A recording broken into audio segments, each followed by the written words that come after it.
Ketemu di Sofi Nafi Talks, You Are Loved. Dan hari ini, sore hari yang cerah, saya bersama dengan seorang sahabat lama yang sebenarnya adalah family friend. Karena di masyarakat Batak, semua itu keluarga. Bener. Ya kan? Bener banget. Iya, Tika Panggabean. Selamat sore. Oke, Tika Panggabean. Ya. Siapa yang tidak kenal beliau? Aduh, banyak deh. Biasa dipanggil Mbak Tika, tapi yang deket banget dengan Tika pasti tahu kalau Tika ini sering dipanggil Botik. Yes. Botik itu sebenarnya dari bahasa Batak Namboru ya? Iya. Bou, Iya. Tika. Iya. Jadi Bou itu dari ponakan-ponakannya. Iya. Dulu manggilnya Bou Jadi karena kan, kalau di aku tuh Namboru jadinya bukan bau tapi boyu. oh Boyu. Iya kan, kayak sama halnya kayak goyang duyu. Jadi Namboyu gitu kan, iya. boyu. Ya, akhirnya botik akhirnya. Oh ya. Horas Boyu, duyu gitu ya. Bener. Versi Bataknya ya. Oke, gini. Lucunya tuh gini. Kami ini sama-sama kuliah di Unpar, Ya. beda angkatan, beda fakultas. Tapi sebenarnya sebelum ketemu Botik, aku tuh lebih kenal dengan mamanya Botik dulu. Berkenalan maksudnya, bukan lebih kenal. Lu pasti belum pernah gue ceritain ini. Gak tahu gue, lu kenalan di mana sama gue? Jadi gini, Kayaknya gue kenalnya sama lu di Bandung deh dulu. enggak, gini. Jadi pertama itu aku tuh baru masuk ceritanya, baru keterima lah tapi belum kuliah. Terus menjenguk seorang teman yang ada di rumah sakit waktu itu. Lagi mau masuk, terus mamahnya si temen ini orang Batak dong ya pastinya. Itu tuh tiba-tiba ngeliat, ini Eda, dari mana Eda gitu Oh, kan? gitu. Ketemu sama Inang Kara dong, yang cantik itu dan selalu standby dan danannya ya kan. Inilah mau Mas Unpar dia. Kalau orang Batak kan ngomong Unpar pakai M ya. Unpar, gue baru tahu. Ya nggak sih? Ya kan? Iya. Unpar. Soalnya kalau orang Batak tuh N suka nggak dibaca jadi daripada upar. Umpar. Ya kan? Umpar jadinya. Umpar. Nah, Iya. mau masuk Umpar dia, fakultas hukum gitu kan. Terus Inang, your mom ngomong gini, "Oh ya, nanti kau di sana cari di visip anak aku ya, namanya Tika." Dia gitu, Ted. Dia ikut apa itu? Yang project B itu. Ngetop dia itu di Bandung. Kau cari dia ya. Gila ya, gitu. mak gua yakin banget gua ngetop di Bandung. Itu doa dong. Lihat sekarang siapa yang nggak kenal? Bener. Botika Panggabean. Cuma kayaknya gua kalau ada saat itu yang mam itu juga cuma komunitas kampus doang deh. Nah asli, dia udah ngomong gitu. Nanti kau cari ya, namanya Tika ya. Ngetop dia itu. Lucu dia itu anakku itu. Gitu ngomongnya, dia asli. bangga banget, Beneran. Terus gue yang, oh iya Tika gitu. Oh iya Tika. Nah, akhirnya aku masuklah ke kampus. Zaman dulu kan ada ospek. Ya. Namanya mahasiswa baru kan semua harus ngadep ke bawah kan, lihatnya kan kita nggak boleh lihat senior kan. Nah, jadi aku kenalan sama kakinya Tika duluan. Karena gue inget banget waktu itu kepala ketua ospek ya? Apa sih yang pokoknya the whole chief of the ospek itu Yosi. Iya, karena Yosi selalu megang itu. Yosi Project Pop nih guys, Yosi. Nah, galak banget kan Yosi ceritanya kan. Galak banget ya, sebuah karakter yang dia mainkan lah gitu. Terus suatu hari, aku inget banget dia ngomong apa gitu, siapa yang telat, terus Tika Panggabean lewat. Aku nggak tahu itu Tika ya, jadi tiba-tiba dia gini, ada suara perempuan gini, "Apa lo? Kenapa emang? Kenapa lo terlambat?" gitu kan ya. Terus dia kakinya tuh gitu, terus gue gak inget loh, ya Allah. Terus gue gini, iya Allah. oh ini namanya Tika. Aduh, ntar abis ini kalau disapa gimana ya? Gue so akrab nggak ya kalau gue bilang, aku pernah ketemu mama kamu. Tapi ternyata dia tidak galak, guys. Setelah itu dia ketawa-tawa gitu ya. Kelihatan kalau dia ketawa-tawa setelah itu gitu. Berarti gue udah berlatih acting tuh pada saat kuliah ya? Aku rasa pun. Tapi itulah dia, Kartika Rachel Setia Rezeki Panggabean. Iya. Yang orang Batak tapi namanya Jawa banget. Iya sih. Jadi gue tuh satu-satunya dari 4 bersaudara yang namanya nggak ada nama Batak. Hah? Yang lain Jadi ada? Bang Andi tuh ada Purbatua. Oke. Kalau Bang Naldo itu ada Parholong. Oke. Salomo Penyayang Nelson nih. Parholong. Ya. Kalau Boci, kakak aku itu ada Nabasa. Oh. Jadi gue satu-satunya nggak ada nama Batak. Jadi gue sempet protes dulu sama nyokap gini, Mam, kenapa cuma gue yang nggak punya nama Batak? Terus dia ngarang, itu Setia maksudnya Satya.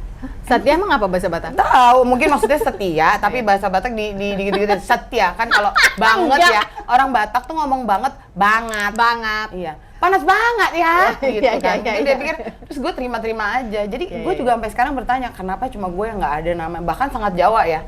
Kartika, Setia, Rezeki. Malah orang-orang tuh kadang-kadang suka ngomong Sri Rezeki. Jadi waktu gue masih kecil tuh gue kayak, maaf ya, bukan mengecilkan arti. Jadi ada mbok emban gue namanya Sri. Jadi gue, kok aku dipanggil Sri sih kayak mbok dong gitu. Padahal Sri itu kan artinya Dewi ya. Jadi sebenarnya bagus-bagus aja gitu loh.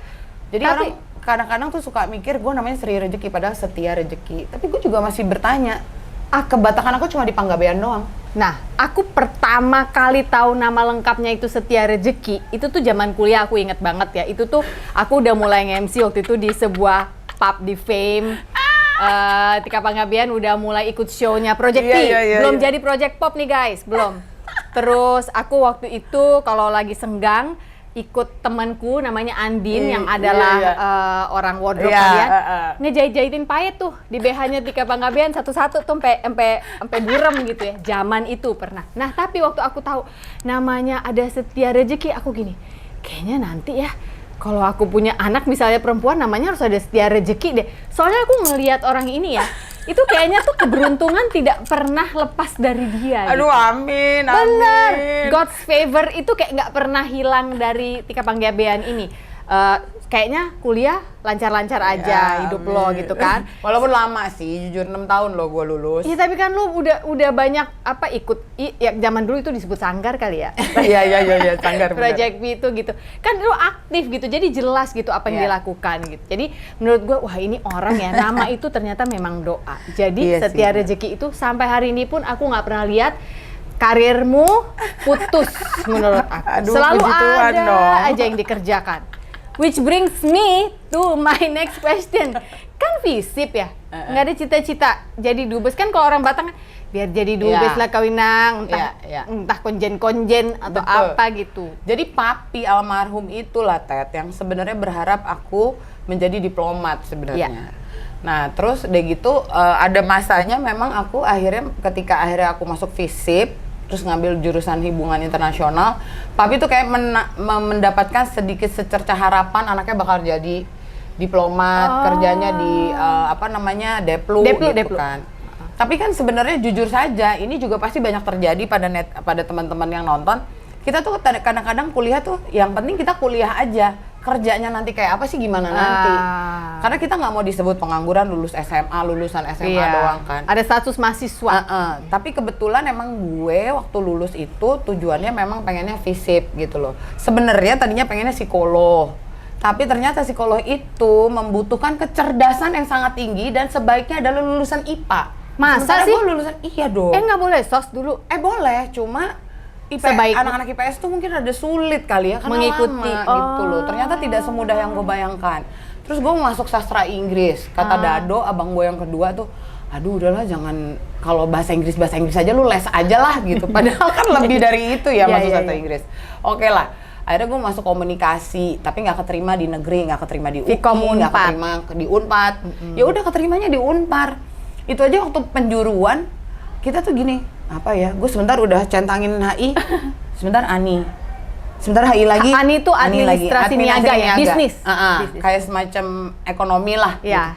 Gitu. Gue nggak suka matematik, udahlah gue lebih jago menghafal, udahlah HI aja gitu. Oh gitu. Tapi untungnya ternyata lumayan menyenangkan ya di HI, karena kan kita kalau di HI tuh semuanya tuh kayak analisa ya. Iya. Gitu kan. Terus belajar berdiplomasi, terus belajar sejarah diplomasi Eropa, diplomasi Timur Tengah, bagaimana mereka waktu itu, betah mereka.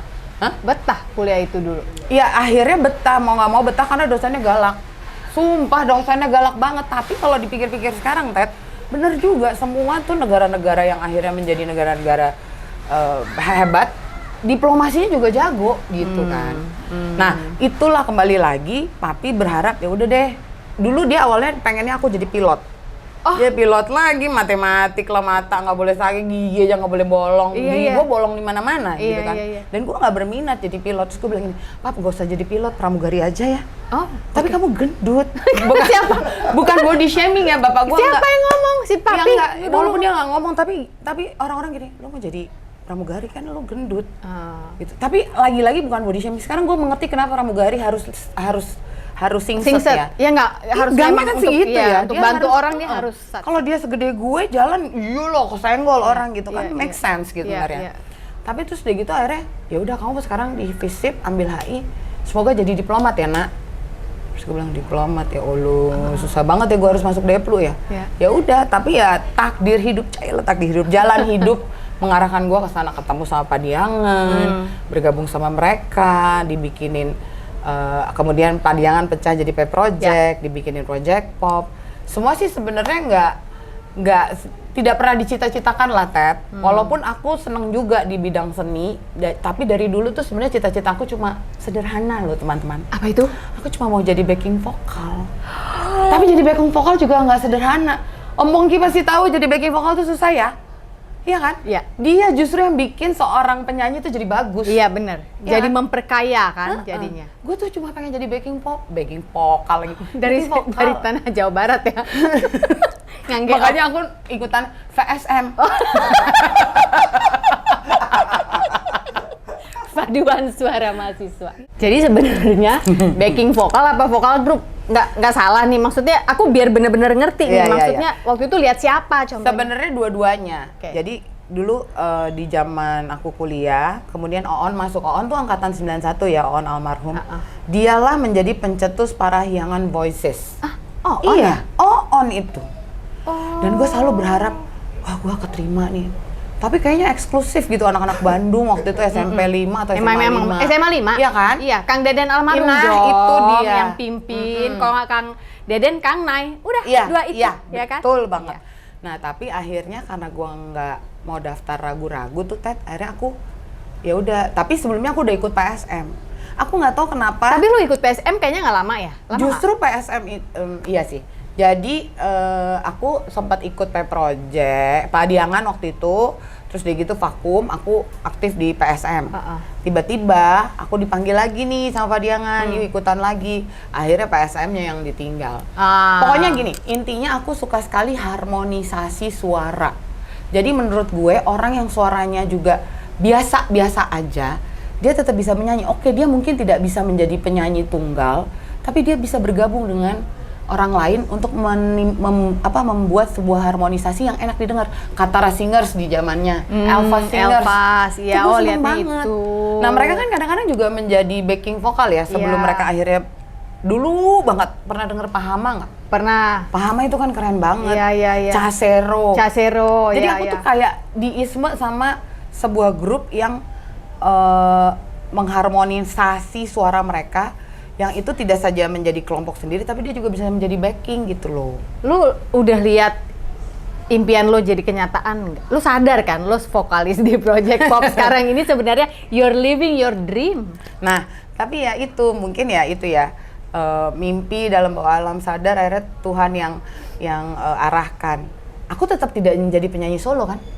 Aku tetap jadi part of a group. Iya, vokal grup lah. Project Pop vokal grup. Karena kalau kita suruh nyanyi sendiri-sendiri, bukan nggak bisa nyanyi, kita bisa nyanyi, tapi suara kita ya biasa-biasa aja gitu loh. Tapi ketika digabung menjadi sebuah harmonisasi yang enak didengar. Luar biasa sekali. But you see, setia rezeki terbukti lagi ya. Poin kedua gue nih, setia rezeki terbukti lagi. Oke, kita mundur beberapa tahun ke belakang. Setelah lulus kuliah dan segala macem, dan udah Project Pop waktu itu sudah terjadi, tapi belum album nih kayaknya, apa udah ya.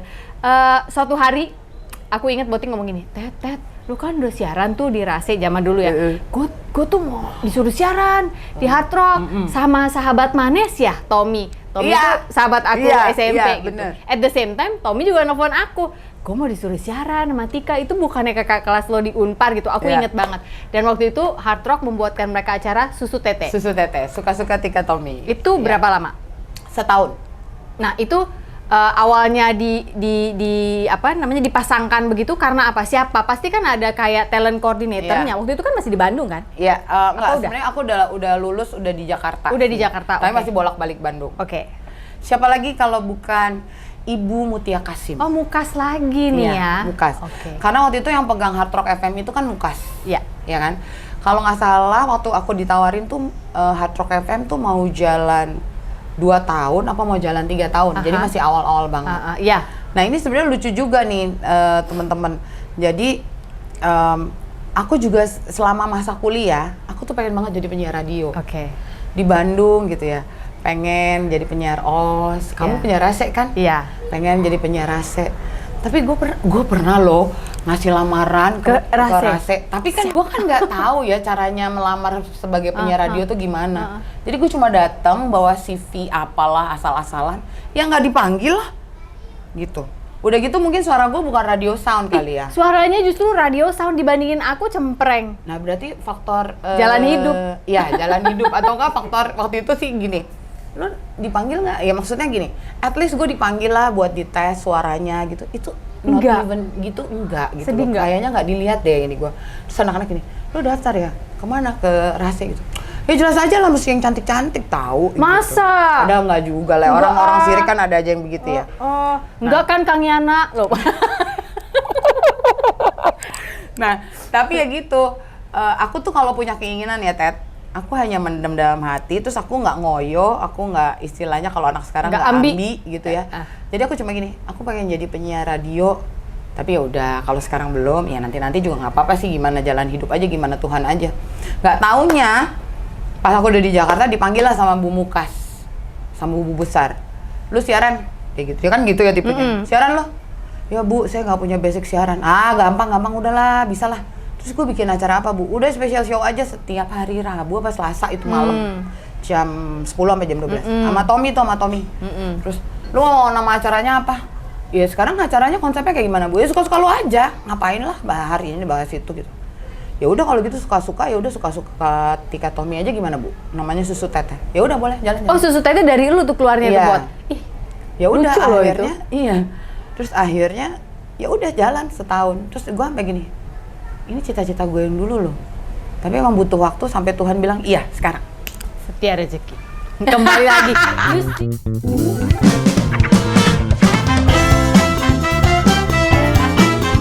Maaf ya kalau aku salah ya. Nanti takutnya ada meditasi, takutnya ada gini. Oh, penghayatan peran yang berlebih gitu. Jadi dia bilang, udahlah jangan kepilih jadi malaikat. Oh. Tapi ada dialog nggak? Nggak ada, karena aku malaikat penunggu neraka. Ya.